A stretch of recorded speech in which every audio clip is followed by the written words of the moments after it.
Bueno, volvimos a De esto no se habla y nuevamente con Franco Manes, nuestro historiador de cabecera.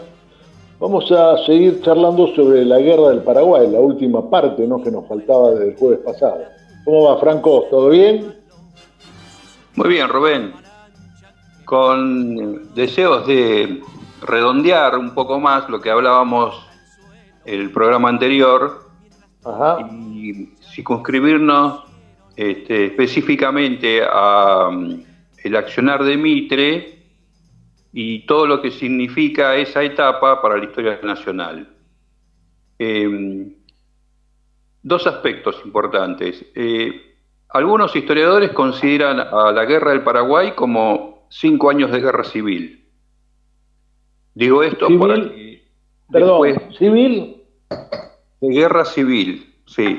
¿cómo O es sea, eso? A ver. Sí, sí, incorporarían dentro de las guerras civiles de Argentina Ajá. y de Uruguay, obviamente, pero específicamente de Argentina. ¿Por qué? Porque lo que ocurre como producto de esta guerra, cuando se inicia y su desarrollo, incide notoriamente en la conclusión que va a venir en el transcurrir histórico de la conformación y consolidación del Estado nacional.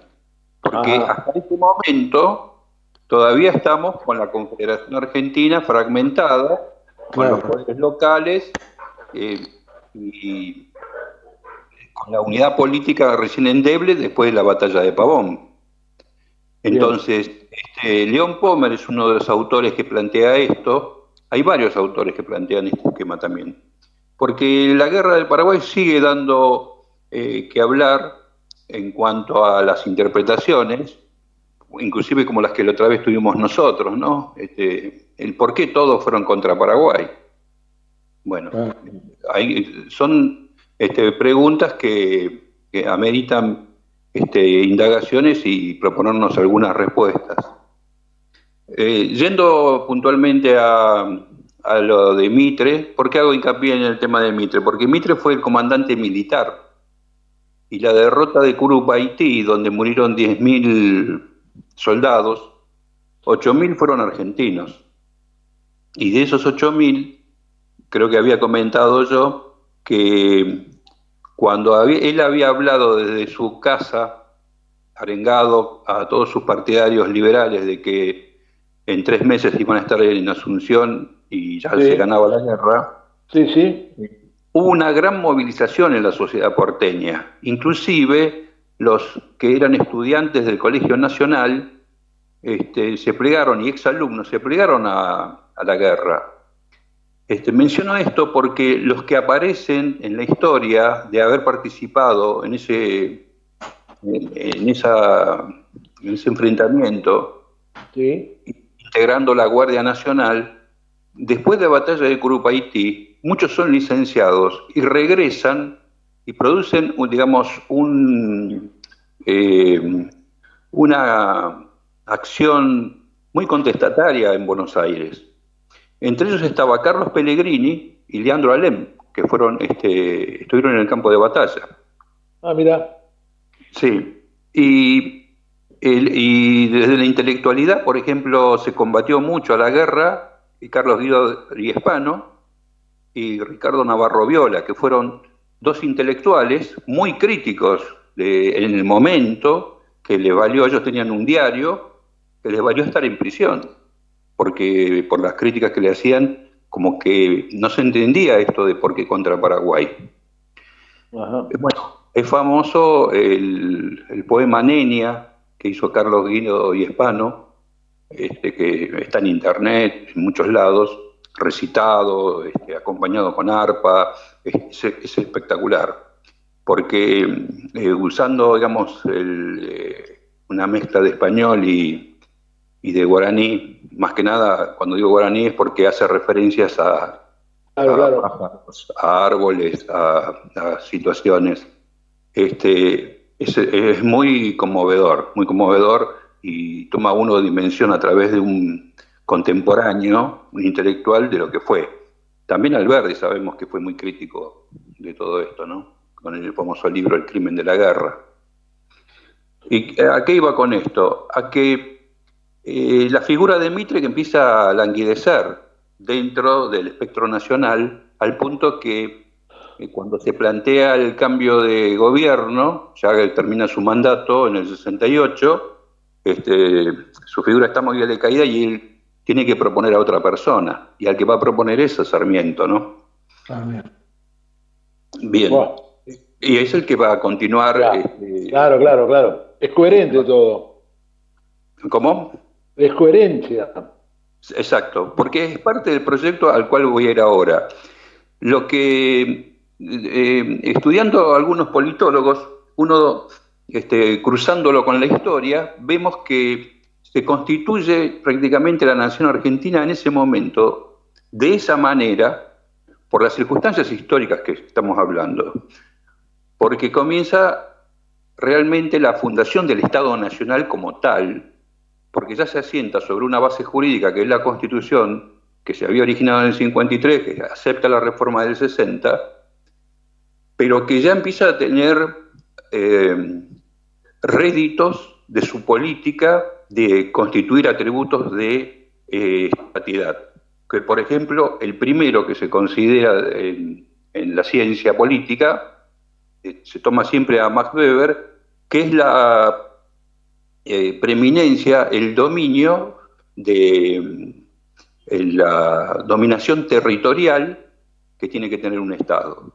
Y esto se logra en ese periodo, más allá de toda esta discusión que hay, o discusión no, despliegue de fuerzas en Paraguay, porque el despliegue se realiza sobre nuestro territorio. Y ahí sí que triunfa, porque es lo que habíamos hablado la otra vez, cuando se produce la derrota de los poderes locales, los que eran representados por los caudillos. En síntesis, la campaña, el combate de Pozo de Vargas, que es la derrota de Felipe Varela, pasaría a poder interpretarse como el último intento del interior de tratar de ejecutar desde lo nacional una política distinta, autónoma y americanista. Ese proyecto fracasa. El que triunfa es el de Mitre, obviamente. Claro. Así es. Sí. Pero queda, discúlpame, Franco, que te interrumpa, pero también queda tronchada porque de última se pierde lo que es Paraguay y Uruguay, ¿no? De alguna manera perdemos territorio también. Pierde territorio, digamos, las provincias unidas. Exactamente. ¿No? Exactamente.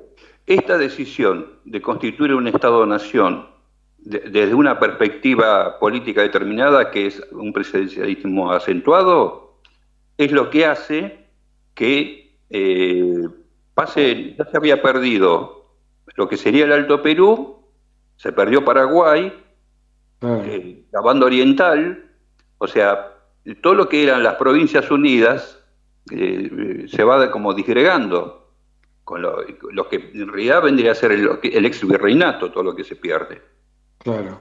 Parte del virreinato. Ya la zona de Bolivia se había perdido en la época de Rosas, cuando se hace la guerra en la Confederación Peruana-Boliviana, que es la parte norte. Ese límite norte está desde la época de Rosas. Pero después se pierden nosotros, como bien decís vos, los otros países, ya no sea desde lo territorial, sino hasta desde lo político, porque la preeminencia brasileña va a durar hasta 1880 aproximadamente sobre Uruguay. Claro. Y obviamente sobre Argentina, o sea, respetando las entidades políticas, pero hay influencia, porque Argentina queda atrapada y se mira a sí mismo y comienza a constituirse y iniciar ese proceso de estatización. Cuando yo digo esto del proceso de estatización, no estoy diciendo no estoy avalando que el proceso tenía que haber sido de esa manera, podía haber sido de otra. Claro. Lo que caracterizan los estudios es esto. Vos podés ver cómo afloró y constituyó que el derrotado anterior produce un ejercicio de atributo de estatidad a través de la dominación territorial. Y esto, en términos de esa época, es represión. Es represión. Es la represión de las... Sí, el puerto sobre el interior, vamos a decir, ¿no? Exactamente. Sobre todo los caudillos del interior, que eran la representación política que existía en el interior. Eso por un lado. Por otro lado, otro aspecto muy importante que se da en ese periodo, para marcar el grado de atributos de estatidad, es la desintegración de los ejércitos locales y la preeminencia de la Guardia Nacional, porque ya las provincias no van a poder sufragar sus ejércitos. Ahora, al haber estado derrotados, la preeminencia la va a tener la Guardia Nacional, que es el Ejército Nacional. O sea, este sería el origen del ejército de la Argentina ampliada, extenso, como la conocemos hoy. Entonces, ¿cuáles son las formas de integración que va a tener el gobierno nacional cuando está construyendo toda esta idea, tanto con Mitre, con Sarmiento, con Avellaneda? ¿Dónde queda la sociedad? El Estado va a tener una presencia fundamental para la construcción de la sociedad, porque se va a construir el Estado y va a construir también la sociedad. En el caso del interior, lo que se va a lograr es la cooptación de las élites locales a través de la burguesía mercantil porteña y de la oligarquía porteña. ¿Cuál es esa cooptación? ¿A qué la interesa a Buenos Aires el liberalismo de la época? Algo le tiene que dar, porque si no, ¿cómo pueden aceptar todos el poder de dominación del Estado federal?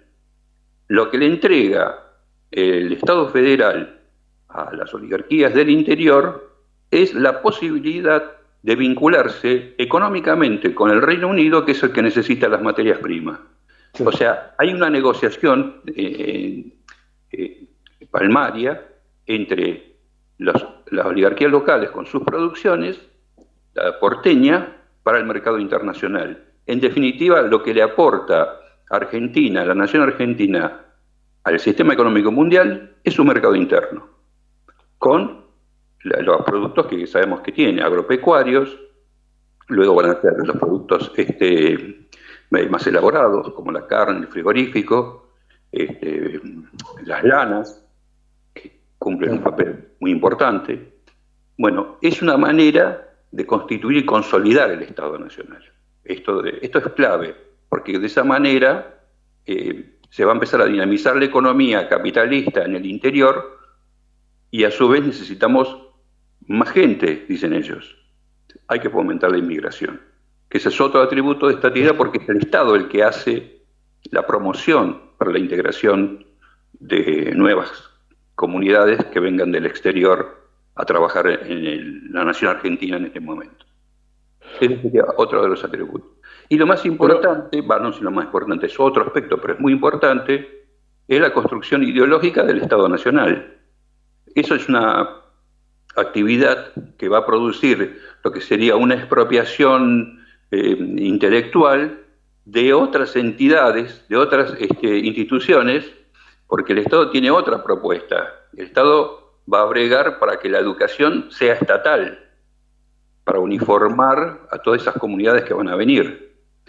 Y a su vez también le va a disputar, le va a expropiar, como dicen los historiadores, la expropiación social a la Iglesia del registro de nacimientos, de funciones y cementerios. Claro. De esa es una manera también de tener una atribución de estatidad, de que es un Estado. Como sigue hasta hoy, hasta el día de hoy, esas atribuciones las tiene el Estado Nacional o los estados provinciales. Pero, perdóname, una pregunta. Pregunta porque no me quiero ir mucho con esto. No, porque ya nos está cortando tenemos con poco tiempo ya. No, ¿por qué? Vos me decís el tema de los nacimientos y los cementerios, ¿no? Es decir, ¿a qué se debe eso? Era la iglesia antes, la que tenía... claro, lo manejaba la iglesia directamente, claro. Tenía la iglesia, vos por ejemplo querías ver algún antecedente familiar en la década de 1860-70, tenés que acudir a los archivos de la iglesia. No hay registro del Estado. Lo mismo que los cementerios también, porque En los cementerios, había cementerios que estaban cercanos a las iglesias, inclusive había enterratorios en sectores cercanos a a las comunidades eclesiásticas. O sea, Claro, había claro. fragmentación de cementerios también. Bueno, despedimos a Franco Manes hasta el jueves que viene y nos vamos con música portuguesa. La música del fado, cantando por Marisa. Marisa es una gran cantante portuguesa, por supuesto, que hace fado y es muy particular, mide casi 2 metros y tiene el pelo muy cortito y es rubia. Es un personaje increíble esta mujer. Por supuesto ponemos esta canción porque Alberto tiene muy buena relación con el presidente de Portugal. Ya volvemos, quedate en la 88.7 en Radio de la Azotea. Será preciso uma tempestade para perceberes que o meu amor é de verdade. Te procuro nos outdoors da cidade, nas luzes dos faróis, nos meros mortais como nós. O meu amor é puro, é tão grande e resistente como um embondeiro. Por ti eu vou onde nunca iria, por ti eu sou o que nunca seria. Quem me dera abraçar-te no outono, verão e primavera, quiçá viver além uma quimera, herdar a sorte e ganhar teu coração. Quem me dera abraçar-te no outono, verão e primavera, quiçá viver além uma quimera, herdar a sorte e ganhar teu coração.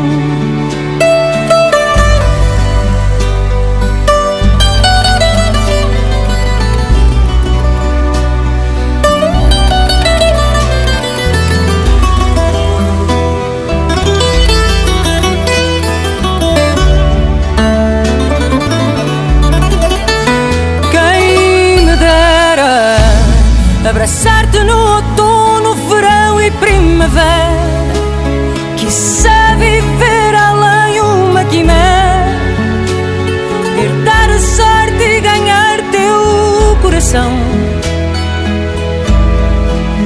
Quem me dera abraçar-te no outono, verão e primavera, quiçá viver além uma quimera,